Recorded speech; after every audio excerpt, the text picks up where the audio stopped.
Well, Sarah, thank you. Welcome. Thank you for doing this. I'm curious about how you feel about the healthcare system and the experiences that you've had with it. Well, it makes me think about all the things I don't know. Your question makes me think about all the things I don't know and who teaches you how to navigate those systems, who teaches you what's the right HMO plan to pick when you get employed for the first time or when you need to renew your benefits. So I guess your question made me think about more of what I don't know. But I guess what I'll say to that is, yeah, my experience has been pretty basic. Thankfully, I haven't had any major health issues that I've needed to navigate. And I think that's usually when we do, right? When some crisis happens is when we really need to dig into, well, what is covered, what is not covered. And so I would say generally positive. What is something that I do think about as I became a mom, I definitely got a lot more interested in more holistic, more homeopathic things, and there's not a lot of resources for that when it comes to the medical industry. And you know, I think as an older millennial, we're a lot more informed, I'd like to think, or there's a lot more at our fingertips to look for. And so I would say generally positive. I do think about how resources and other things aside from traditional medicine fit, because I haven't found that so much in my experience. So you mentioned becoming a mother, so presumably you had some experience with the healthcare system through that process. True. What was that like? Great. I've been really fortunate to have really great health care. Doctors have been great, OBs have been great, deliveries have been smooth, and you know, I think every birth story is a bit traumatic in its own right. And even at that, where there were times where there was some complications, that felt really confident in the practitioners that were helping me and had a lot of confidence. I've been fortunate enough to be with the same medical company since I was born. So I've been under the same healthcare system. So it's familiar to me.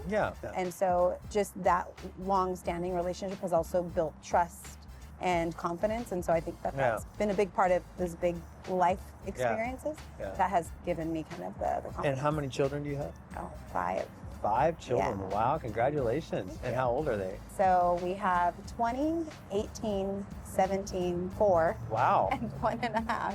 So wow. Yeah, I'm getting to be a new mom. And so again, I think even just with that, right, the experience between being a mom 20 years ago and a new mom just a year ago, even just that experience has been really interesting because I'm interested in different things, right? Where I would have kind of taken whatever the doctor says and done that with my 20-year-old. I investigate maybe a little bit more, want to learn a little bit more, educate myself a little bit more with my 1.5-year-old. So even that's just been a really interesting experience. Now, presumably the children have had pediatricians there, and how has their experience been with the... Great. So again, I've been under the same umbrella, so that's been helpful.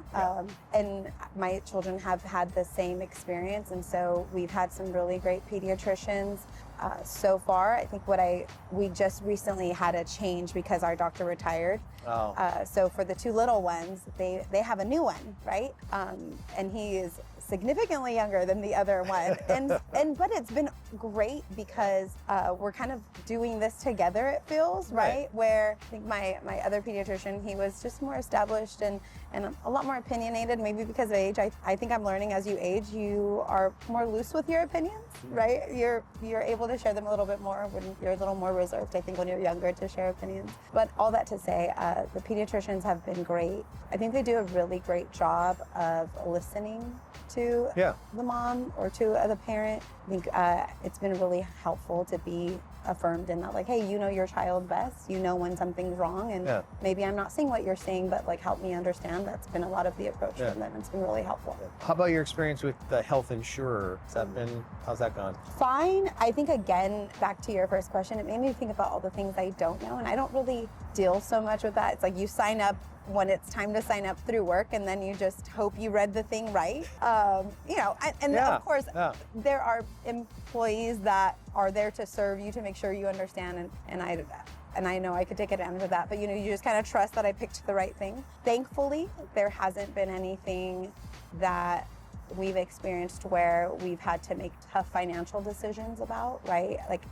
I'm thinking about someone really close to me where they need critical care and they're not able to afford that because they don't have the insurance that we have, or we've even thought of, is there ways that we can support? Because the reality is that some families have to make those tough decisions of critical care or paying mortgage or, so I'm really grateful and fortunate that I haven't had that. So dealing with insurances, having things covered hasn't been a stress, thankfully, but I'm very acutely aware that that is a stress that exists. How do you feel about the future for you and your family in healthcare? What are the things that give you hope and what are the things that worry you? I think in the more immediate future, I'm really grateful to have job stability and feel a lot of confidence in that I'm able to insure my family. My husband has a great job. We're able to insure our children. I think our kids can stay on our insurance till they're 26, which is something my 20-year-old reminds me about all the time. And they're taking full advantage of. Yes. Yes. She keeps her running. She has till she's 26. And so in that, I feel really confident.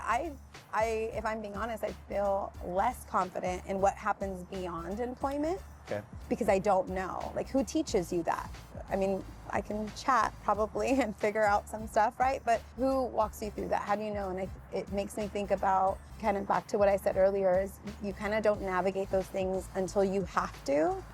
And then you're kind of scrambling and trying to figure it out. You're like I say, like you're building the ship as you're sailing versus planning for that. So I'm hopeful in that. There was some statistic that like millennials are living longer.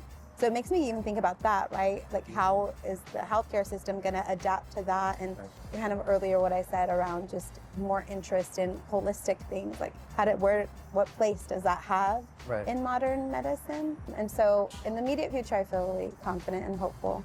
It's the beyond that is just unknown and a little unsure. So post-employment, you might be having to get your own individual coverage somehow, or you might become a part of the Medicare system. Right. Do you have any impressions of Medicare?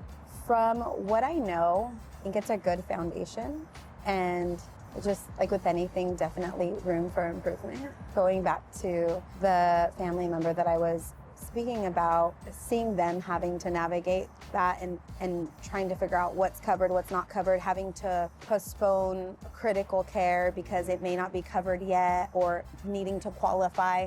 Those are the things that I feel a little unsure about. I don't know if I'll ever need that, right?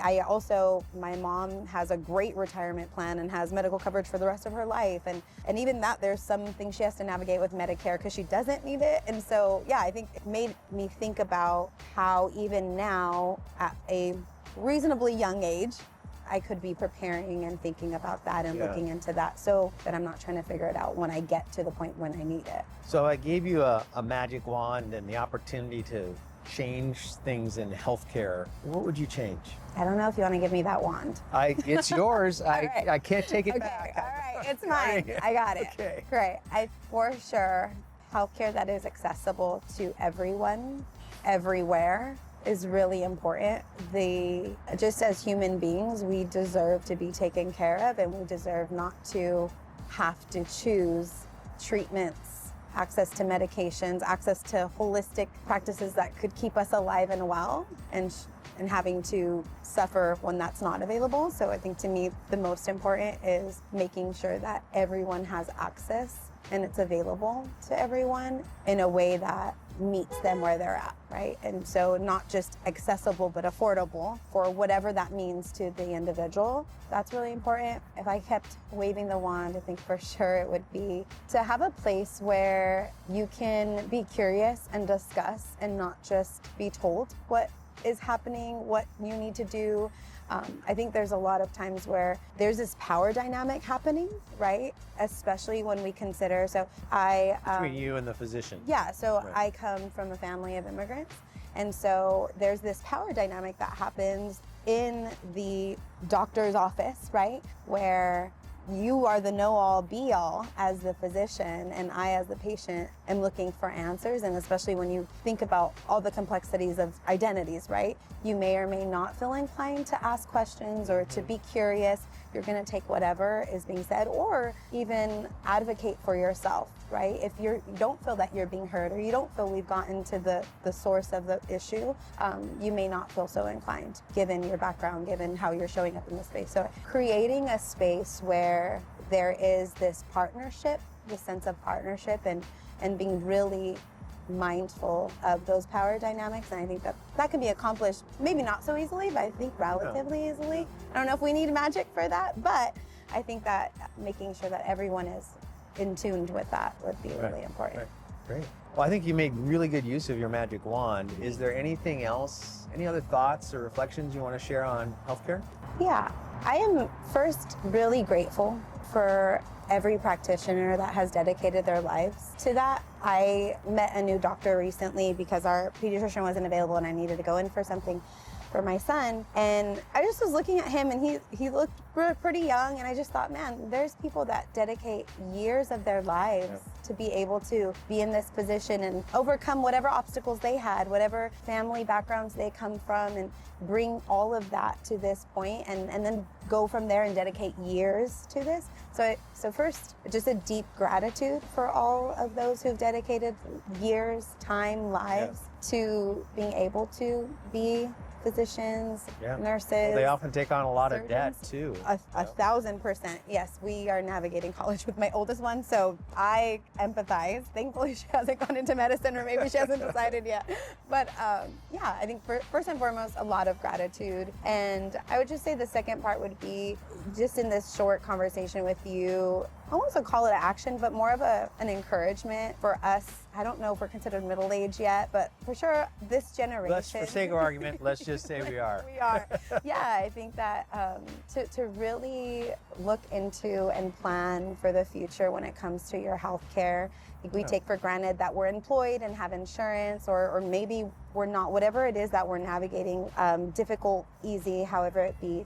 It's never too late to plan for the future. You gave me a lot to think about even just in our conversation, and so I would say as a call to action, as an encouragement for us to be thinking about what lies beyond employment, what lies in the next 5 years.